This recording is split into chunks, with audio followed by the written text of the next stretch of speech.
اب حضرات کے چہرے کے تاثرات اس بات کی غمازی کر رہے ہیں کہ نعت و نظم اور تقریر کے تسلسل نے آپ کو تکان سے دوچار کر دیا ہے۔ تو آئیے اب میں آپ حضرات کو ایک ایسے پروگرام کی طرف لے چلتا ہوں جس میں دلچسپی کا سامان بھی ہے اور عبرت و موعظت سے لبریز پیغام بھی ہے۔ اس سے میری مراد ایک مکالمہ بعنوان عقیدہ توحید ہے، جس کے لیے میں رفیق درس محمد سعد متعلم عربی سوم اور ان کے رفقا کو دعوت دیتا ہوں کہ وہ آئیں اور مکالمہ پیش کریں۔ السلام علیکم ورحمۃ اللہ وبرکاتہ۔ وعلیکم السلام ورحمۃ اللہ وبرکاتہ۔ ارے جناب خیریت تو ہے؟ جی ہاں الحمدللہ، اللہ تبارک و تعالیٰ کا فضل ہے۔ رکیے جناب، کہاں بھاگے جا رہے ہیں؟ اپنے ساتھیوں کے ساتھ مٹر گشتیاں کر رہے ہیں یا کسی مقصد سے ادھر آنا ہوا؟ نہیں محترم، یہی تو پرابلم ہے کہ آپ لوگ جہاں ایک جہاں دو چار نوجوانوں کو ایک ساتھ دیکھتے ہیں تو یہ بدگمانی کر بیٹھتے ہیں کہ یہ مٹر گشتیاں ہی کر رہے ہوں گے، جبکہ آپ جانتے ہیں کہ بدگمانی سے قرآن نے منع فرمایا ہے۔ ماشاءاللہ، معلوم ہوتا ہے کہ آپ قرآنی احکام سے بھی واقف ہیں۔ میں اپنی بدگمانی کے لیے معذرت خواہ ہوں، تو پھر ادھر کس مقصد سے آنا ہوا؟ جی ہاں الحمدللہ، میں اور میری یہ ساتھی قرآن کا ترجمہ دیکھتے رہتے ہیں، کچھ تو سمجھ میں آ جاتا ہے اور بہت کچھ سمجھنے سے رہ جاتا ہے۔ اصل میں ہمارے کچھ ساتھی اسکول میں پڑھ رہے ہیں، انہیں اسلامی بنیادی عقائد معلوم بھی نہیں، وہ لوگ ہم سے کبھی کبھی الٹے سیدھے سوالات کر لیتے ہیں جن کے بارے میں ہمیں معلوم نہیں رہتا ہے، یا معلوم رہتا ہے تو دلیل کی روشنی میں ہم انہیں بتا نہیں پاتے۔ اسی وجہ سے ہم علماء کی مجلسوں کی تلاش میں رہتے ہیں، ادھر روشنی دیکھی تو ہم سمجھے کہ یہاں کوئی دینی پروگرام ہو رہا ہے۔ آپ اپنے ساتھیوں کے ساتھ بالکل صحیح جگہ پر پہنچ آئے ہیں۔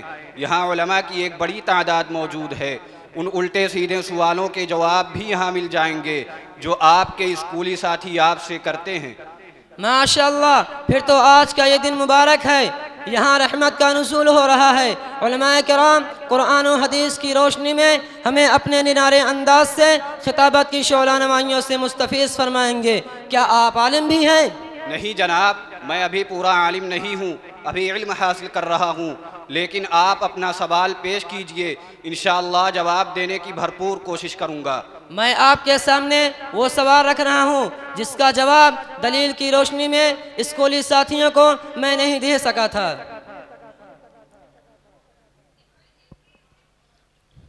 میرے سوالوں کے جواب آپ دیجئے۔ اچھا بتاؤ، خداؤں کی تعداد کتنی ہے، ہزاروں میں یا لاکھوں میں؟ دیکھیے، پورے زمین و آسمان میں ایک ہی خدا ہے۔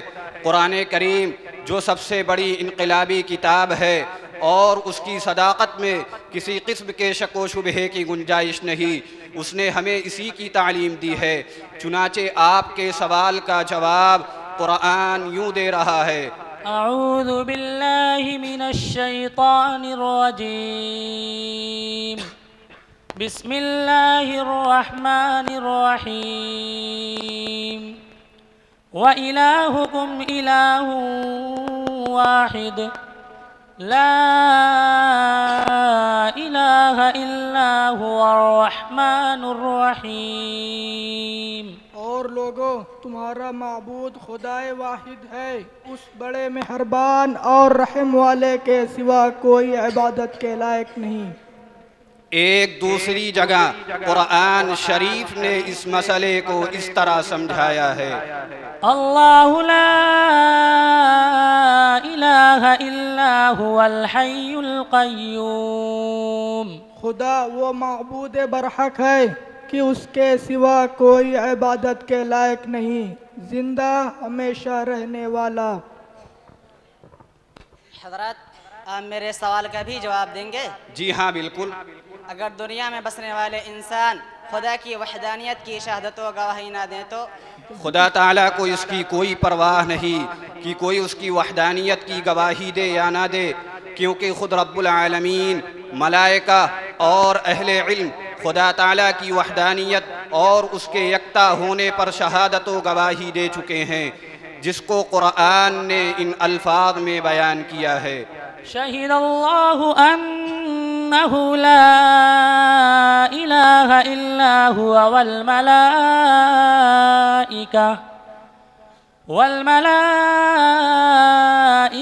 وأولو العلم قائما بالقسط لا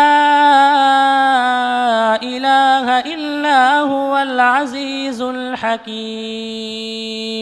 خدا اس بات کی گواہی دیتا ہے کہ اس کے سوا کوئی عبادت کے لائق نہیں، اور فرشتے اور علم والے لوگ جو انصاف پر قائم ہے وہ بھی گواہی دیتے ہیں کہ اس غالب اور حکمت والے کے سوا کوئی لائق عبادت نہیں۔ اگر قرآن کی ذکر کردہ آیتوں کو سامنے رکھ کر ہم خدا کے ایک ہونے کو تسلیم کر لیں تو یہ بتلائیے کہ اتنی بڑی کائنات کا نظام وہ تنہا کس طرح چلاتے ہیں۔ جناب وہ زبردست طاقت و قوت، دبدبے، غیب کے خزانوں اور خشکی و تری کا مالک ہے۔ زمین کی گہرائیوں اور آسمان کی بلندیوں میں جو کچھ بھی ہے سب کا اسے علم ہے، ایک پتا بھی اس کے حکم کے بغیر نہیں ہلتا، بحر و بحر کی کوئی چیز اس کے علم کے باہر نہیں، بألفاظ قرآن۔ وعنده مفاتح الغيب لا يعلمها إلا هو ويعلم ما في البر والبحر وما تسقط من ورقة إلا يعلمها ولا حبة في ظلمات الأرض ولا رطب ولا يابس إلا في كتاب مبين۔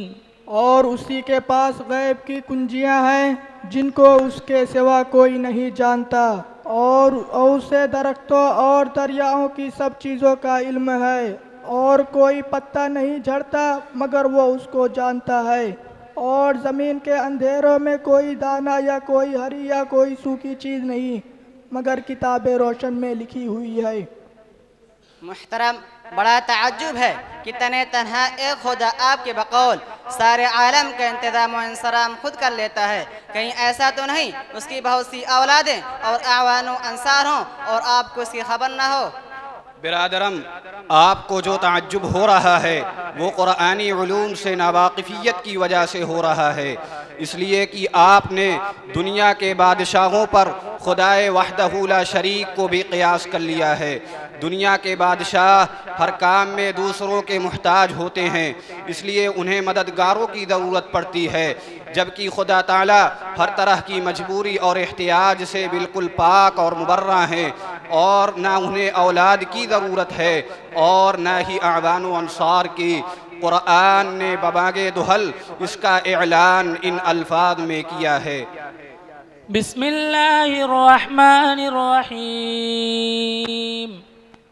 قل هو اللہ احد اللہ الصمد لم یلد ولم یولد ولم یکن له کفوا احد۔ کہو کہ وہ ذات پاک جس کا نام اللہ ہے، وہ معبود برحق بے نیاز ہے، نہ کسی کا باپ ہے نہ کسی کا بیٹا، اور کوئی اس کا ہمسر نہیں۔ تو اس کا مطلب یہ ہوا کہ خدا تعالیٰ بیوی بھی نہیں رکھتے؟ جی ہاں، بالکل، اسے بیوی کی کوئی ضرورت نہیں، وہ تو بغیر بیوی ہی کے اپنی طاقت و قوت پر ہر چیز کا خالق و مالک اور ہر چیز کا جاننے والا ہے۔ اس مضمون کو قرآن نے یوں بیان کیا ہے۔ اَنَّا يَكُونُ لَهُ وَلَدٌ وَلَمْ تَكُنْ لَهُ صَاحِبَةٌ وَخَلَقَ كُلَّ شَيْءٍ وَهُوَ بِكُلِّ شَيْءٍ عَلِيمٌ۔ اور اس کا کوئی بیٹا کہاں ہو سکتا ہے کہ اس کے پاس کوئی بیوی نہیں ہے، اور اس نے ہر چیز پیدا کی ہے، اور وہ ہر چیز کا پورا علم رکھتا ہے۔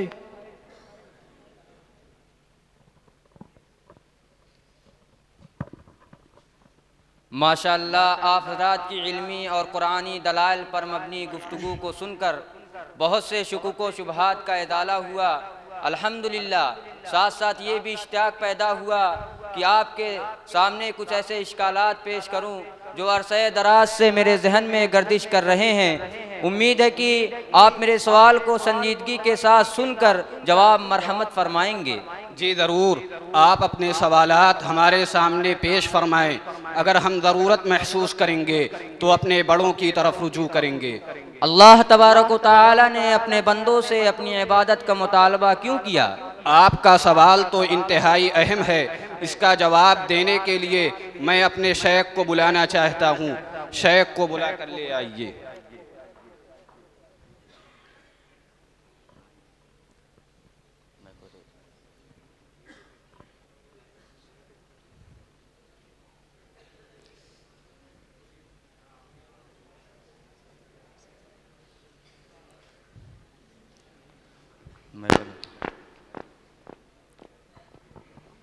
السلام علیکم ورحمۃ اللہ وبرکاتہ۔ وعلیکم السلام ورحمۃ اللہ وبرکاتہ۔ ماشاءاللہ، واقعی یہ شیخ صاحب تو شیخ الکل فی الکل لگ رہے ہیں۔ جی ہاں بالکل، ہمارے شیخ الکل فی الکل ہی ہیں۔ آپ اپنا سوال دہرائیں تو آپ کو بخوبی اندازہ لگ جائے گا۔ اللہ تبارک و تعالی نے اپنے بندوں سے اپنی عبادت کا مطالبہ کیوں کیا؟ محترم، آپ کا سوال انتہائی اہم ہے، جواب بغور سماعت فرمائیں۔ اللہ رب العزت نے اپنے بندوں سے اپنی عبادت کا مطالبہ اس لیے کیا ہے کہ بندگی اور عبادت انسانوں کی فطری آواز ہے، اور اگر اللہ رب العزت عبادت کے سلسلے میں بندوں کی رہنمائی نہ فرماتے تو بندے غیروں کی عبادت میں مشغول ہو جاتے، جیسا کہ ہم اللہ پر ایمان نہ رکھنے والوں کو دیکھ رہے ہیں۔ یہ تو اللہ کا بہت بڑا احسان ہے کہ اس نے ہمیں اپنی عبادت کا حکم دے کر غیروں کے سامنے ہماری پیشانی کو جھکنے سے بچا لیا۔ قرآن کریم میں اللہ رب العزت نے حکم دیتے ہوئے ارشاد فرمایا، اعوذ باللہ من الشیطان الرجیم، بسم اللہ الرحمن الرحیم، امر لا تعبدوا الا ایاہ۔ اللہ تبارک و تعالی نے حکم دیا کہ اس کے سوا کسی کی عبادت نہ کرو۔ اس حکم پر ہم کس طرح عمل پیرا ہوں؟ کیا قرآن نے اس طرف بھی کچھ رہنمائی فرمائی ہے؟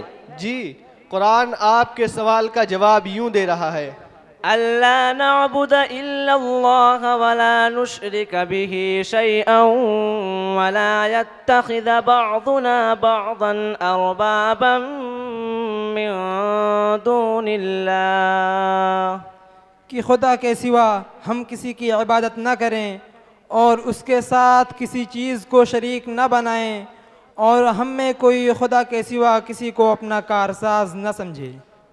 قرآن کی اس قدر واضح رہنمائی کے باوجود لوگ غیروں کو معبود کیوں بنائے ہوئے ہیں؟ آپ کے اس سوال کا جواب بالفاظ قرآنی یہ ہے، ما تعبدون من دونه إلا أسماء سميتموها أنتم وآباؤكم ما أنزل الله بها من سلطان۔ جن چیزوں کی تم خدا کے سوا پرستش کرتے ہو وہ صرف نام ہی نام ہیں جو تم اور تمہارے باپ دادا نے رکھ لیے ہیں، خدا نے ان کی کوئی سند نازل نہیں کی۔ حضرت والا قرآن ہی کی روشنی میں اللہ تبارک و تعالی کا مختصر تعارف کرا دیتے تو ہم آپ کے بڑے احسان مند ہوتے۔ کیوں نہیں، توجہ مبذول فرمائیں اور سامعین بھی ذرا پہلو بدل لیں اور اللہ رب العزت کا تعارف بالفاظ قرآنی ہمہ تنگوش ہو کر سماعت فرمائیں۔ هو الله الذي لا إله إلا هو عالم الغيب والشهادة هو الرحمن الرحيم هو الله الذي لا إله إلا هو الملك القدوس السلام المؤمن المهيمن العزيز الجبار المتكبر سبحان الله عما يشركون هو الله الخالق البارئ المصور له الأسماء الحسنى يسبح له ما في السماوات والأرض وهو العزيز الحكيم. وہی خدا ہے جس کے سوا کوئی معبود نہیں، ظاہر و باطن کا جاننے والا، بڑا مہربان نہایت رحم والا ہے۔ وہی خدا ہے جس کے سوا کوئی عبادت کے لائق نہیں، بادشاہ حقیقی، ہر عیب سے پاک ذات، سلامتی امن دینے والا، نگہبان، غالب، زبردست بڑائی والا، خدا ان لوگوں کے شریک مقرر کرنے سے پاک ہے۔ وہی خدا تمام مخلوقات کا خالق، ایجاد و اختراع کرنے والا، صورتیں بنانے والا، اس کے سب اچھے سے اچھے نام ہیں۔ جتنی چیزیں آسمان و زمین میں ہیں سب اس کی تسبیح کرتی ہیں، اور وہ غالب حکمت والا ہے۔ حضرت والا، اچانک میرے ذہن میں ایک بہت اہم سوال آ گیا ہے جس کو میں پیش کرنے کی جسارت کر رہا ہوں۔ وہ سوال کچھ یوں ہے کہ اس زمانے کے مسلمانوں کا عقیدہ توحید کیوں اس قدر کمزور ہو گیا ہے؟ جی جناب، آپ کا سوال حالات حاضرہ کے تناظر میں انتہائی اہم اور توجہ کا طالب ہے۔ بنیادی طور پر بندے کی ناقص رائے میں دو اسباب ہیں، ایک داخلی، دوسرا خارجی۔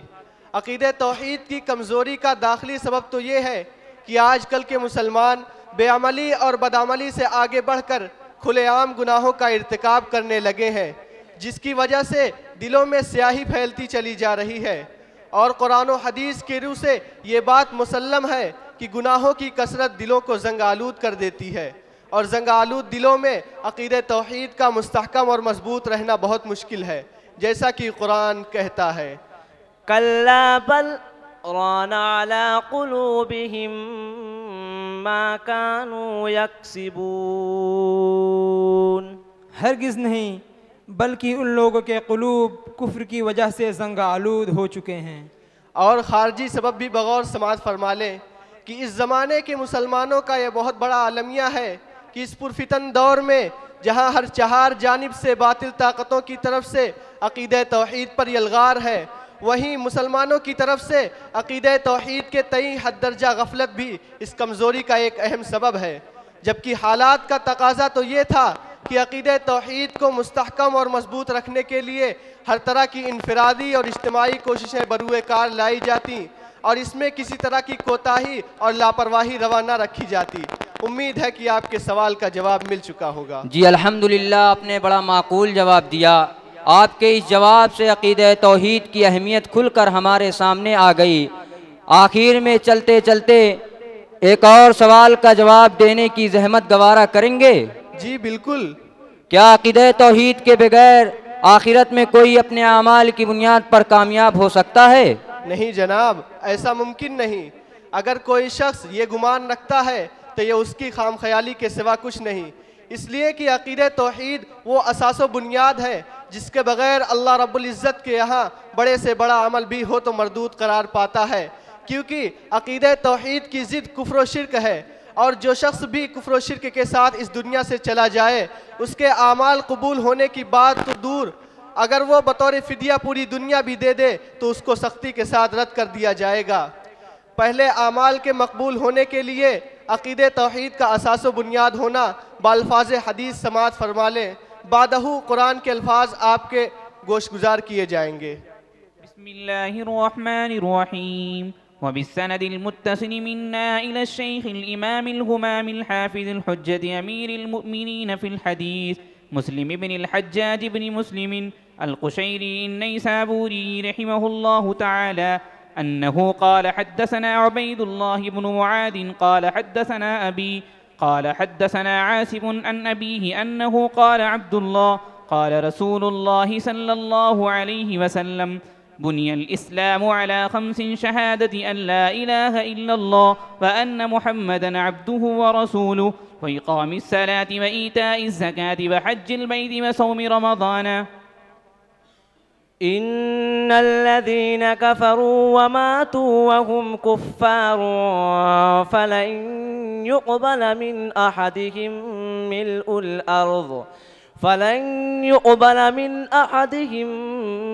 ملء الأرض ذهبا ولو افتدى به أولئك لهم عذاب أليم وما لهم من ناصرین۔ جو لوگ کافر ہوئے اور کفر ہی کی حالت پر مر گئے وہ اگر نجات حاصل کرنا چاہیں اور بدلے میں زمین بھر کر سونا دیں تو ہرگز قبول نہیں کیا جائے گا۔ یہی وہ لوگ ہیں کہ ان کے لیے دردناک عذاب ہے اور ان کا کوئی مددگار نہ ہوگا۔ اخیر میں پورے مکالمے کا خلاصہ یکجا اس شعر میں یوں پیش کیا جاتا ہے۔ شہادت خود ہی دی اللہ نے ہے اپنی وحدت کی، شہادت خود ہی دی اللہ نے ہے اپنی وحدت کی، ملائک اور علماء نے شہادت پر شہادت دی، تو اب حاجت نہیں ناچی بندوں کی وکالت کی، تو اب حاجت نہیں ناچی بندوں کی وکالت کی، یہ سب باتیں مبرہن بھی ہے اور آواز فطرت کی۔ حضرت والا میں آپ کا تہہ دل سے شکر گزار ہوں کہ آپ سے مل کر عقیدہ توحید کے حوالے سے ذہن و دماغ میں گردش کر رہے بہت سے اشکالات حل ہو گئے، نیز اس تعلق سے بہت سے شکوک و شبہات کا ازالہ ہوا، فجزاکم اللہ احسن الجزا۔ اچھا تو اب اجازت دیجئے، پھر ملیں گے اگر خدا لایا۔ السلام علیکم ورحمۃ اللہ وبرکاتہ۔ وعلیکم السلام ورحمۃ اللہ وبرکاتہ۔ بہت خوب، ماشاءاللہ۔ اس قرآنی مکالمے سے خوش ہو کر کے کسی صاحب نے مکالمہ پیش کرنے والے بچوں کو 1000 انعام دیا ہے۔ اللہ تعالیٰ اس انعام دینے کو قبول فرمائے۔